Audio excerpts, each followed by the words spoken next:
11 maj, ulu në tryezë. Provojeni dhe shihni sa I mirë është Zoti. Psalmi 34:8.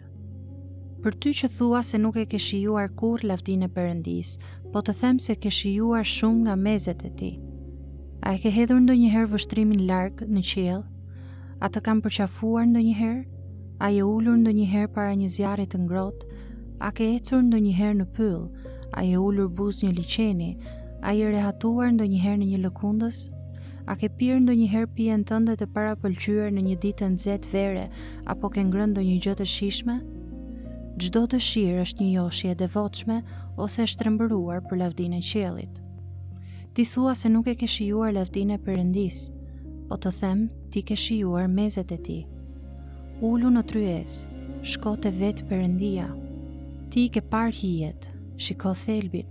Ti ke ecur në rrezet e ngrohta të ditës. Kthehu dhe shiko vetë diellin. Po, përmes lentes mbrojtëse dhe qartësuese të ungjillit. Ti ke dëgjuar kudo jehonat e lavdisë së Perëndisë. Harmonizoje zemrën me muzikën origjinale. Vendi më I mirë ku mund të harmonizosh zemrën është pranë kryqit të Jezu Krishtit. Dhe ne soditëm lavdinë e tij si lavdia e të vetëm lindurit nga Ati, plot hir e të vërtetë. Gjoni 1:14.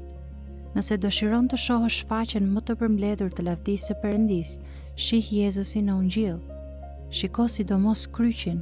Kjo do të t'i përqendrojë syt, do ta harmonizojë zemrën, do të t'i rizgjojë shisat e tua që ta shohësh, ta dëgjosh dhe ta shijosh kudo lavdinë e Perëndisë së vërtetë.